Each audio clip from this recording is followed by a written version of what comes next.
All right, welcome back to our Leading with Emotional Courage. And you can see my friend Scott is with us for this one. Welcome back. I'm glad that you have both eyes on you and your Yes, friend. I got into a fight with an end table and lost. Yeah, that's all right. So now we can lead with emotional courage. That's But right. we are in the second element, which is just connecting with people. I don't want to get into it. Even I got confused a little bit by the chapters, but we are now into part 2, which is being clear and trustworthy. So being clear and trustworthy. Now we're in chapter 19, which Chapter is 19. Everyone is contagious. How to use your superpower for good, which I actually use that language when it comes to strengths. I've told people you have like superpowers, but this is slightly different. So what did you get out of this one, Scott? I really liked his opening story. I don't remember the exact detail other than he was going to a meeting and the first person he met with was very rude, but then he met the administrative assistant and she was incredibly kind. And in fact, her first line was something like, "Oh, we've been waiting for you. We're so glad to see you." And he said he went from feeling so bad about himself from the first interaction in literally 1 second to feeling wonderful about himself. And it is true. We can change a person's mood, if you will. Mm-hmm. We have the superpower by one thing, and that is by being kind. And it's so simple. It's certainly what Jesus taught. And yet we really, I think it's fair to say in our culture, we really struggle with it. Yeah. I liked that he a small part, he did put there was a study done, and it says people who work together often end up sharing moods, good and bad, because emotions are contagious. And we know that, whenever I think of a child, the best part is when a child is laughing on an airplane, then I'll be in a good mood, not that I'm in a bad mood when the child's crying. I feel more like I can relate to that, but it's very true that a meeting or a group setting is often determined by what the main energy level is, or emotional level, which is also kind of like energy. So it's a fascinating look to say, are you influencing the emotion in the room, or are you just reacting to it? And it's quite something to know this kind of truth, because that means you don't have to accept that emotion, that's around you. You can actually decide to have a different one. Yeah. He raises the question. I actually remember hearing a professor talk about this in college, which for me now was a few years ago. And she said, as a professional, I was in education. She said, it doesn't matter what you've been through at home. When you show up in the classroom, you need to be professional and positive. And I'm like, wow, how do you do that? Like if you're really struggling, how do you flip the switch? And he addresses the same issue. And I like the way he says, can you decide to be happy? The better question is, you can decide. You may not be able to decide to be happy in the moment, but you can decide to be kind. Mm-hmm. And I thought that was very practical, because it is true. Kindness, he says, invariably has a positive effect on those around us. And we all know from experience that it does.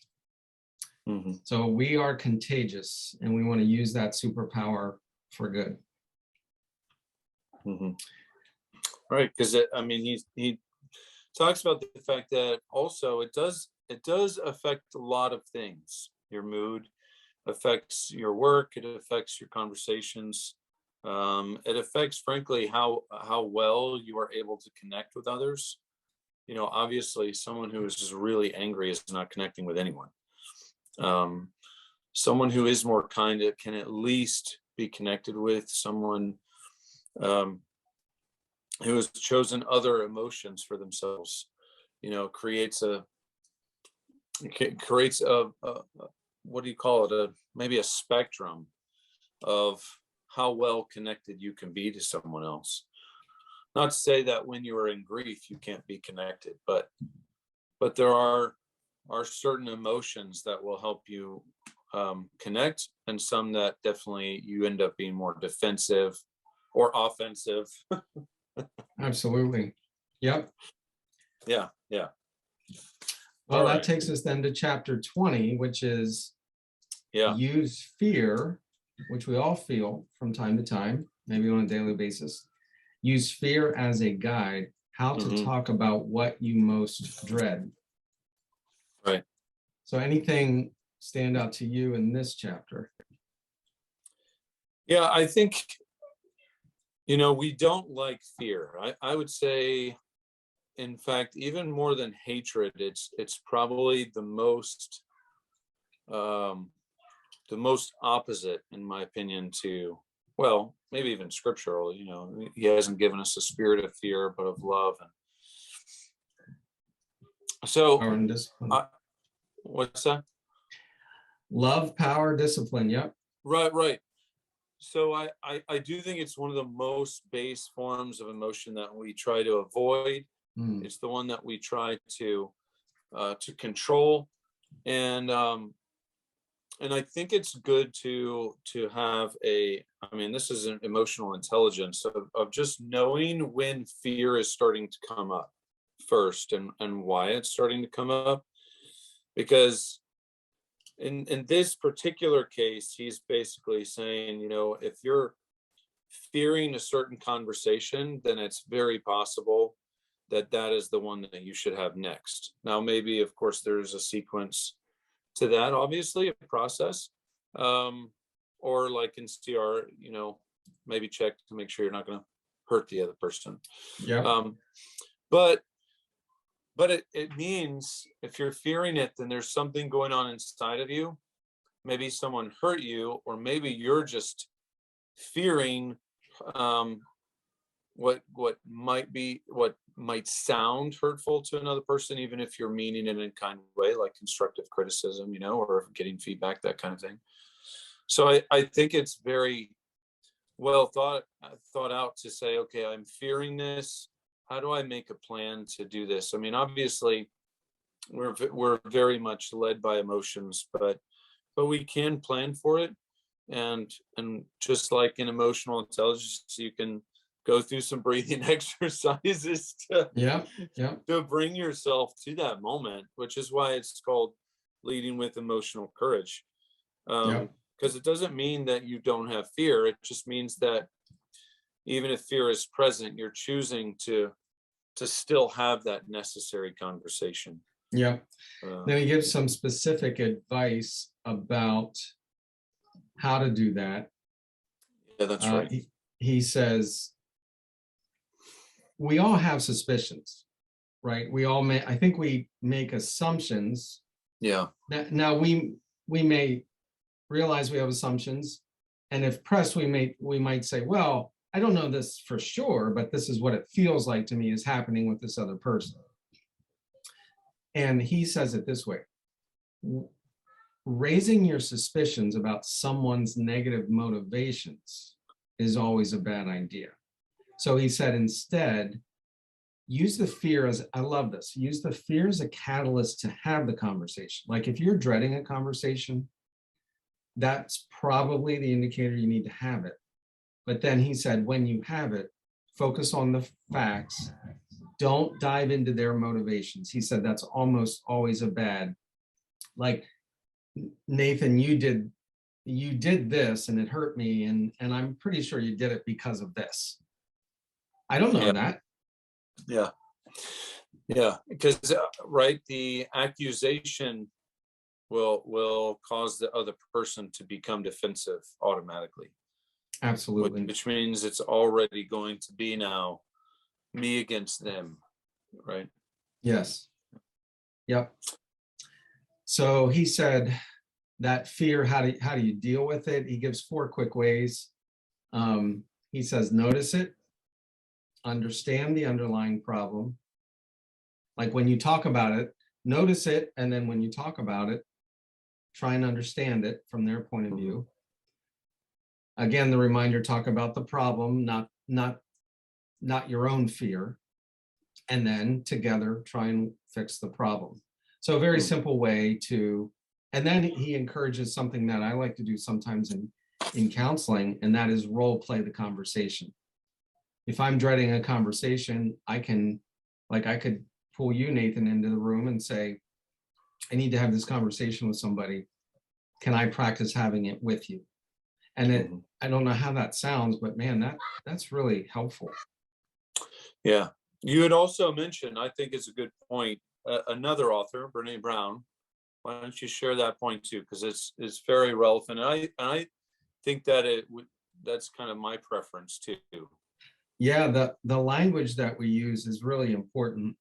And when I was reading this section, I was reminded of what she encourages us to say, and that is, like, if I'm coming to you, I could say, Nathan, this may or may not be true, but the story I'm telling myself is, that puts it on me. You can tell I'm being open and honest. I'm admitting I may be wrong, but nonetheless, it is true. Even if it's far-fetched, it's in my head.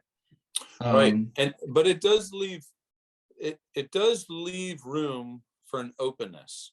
Say, this is the story I'm telling myself, and the room you're leaving is, that's been my interpretation, and I'm looking to you to help me correct the story, or at least tell me that that's the wrong story. Right? Yeah, absolutely. So then it's definitely not a me versus you automatically. That's right.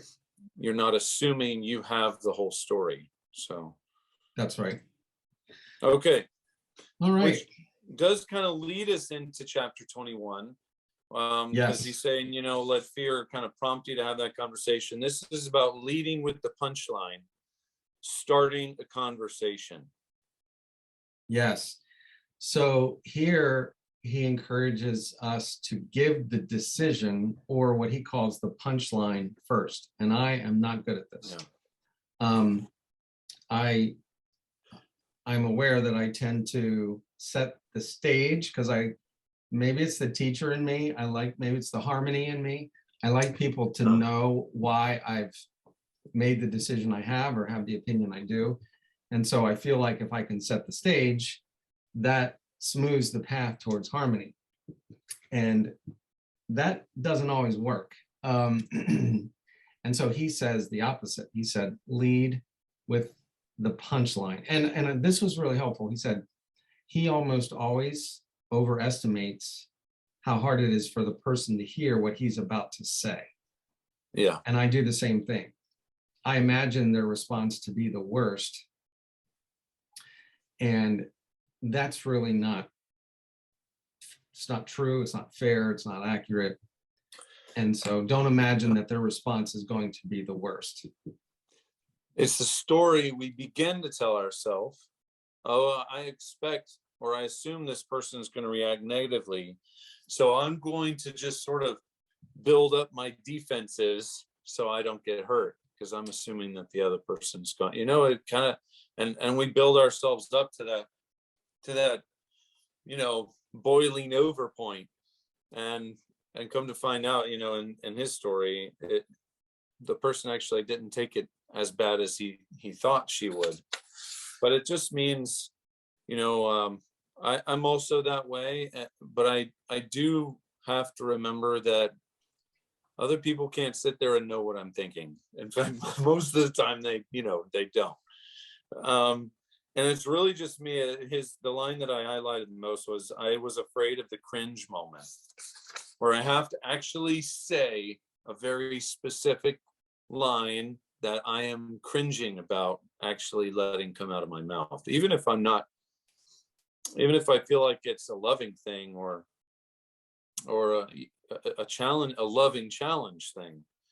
But I'm also, I haven't, even with command, I haven't been great at this in some cases, especially when I feel like the person across from me is really important, or I want our connection to stay strong. And I equate a cringeworthy statement with a breaking apart of a connection, rather than thinking, sometimes when you say things that are in a kind way but challenging or confrontational, it can actually draw you closer. And Yeah. but I do agree with him in saying, beating around the bush, you can, you can start out that way. I don't think that you have to like call someone up and say, for the very first line, Right.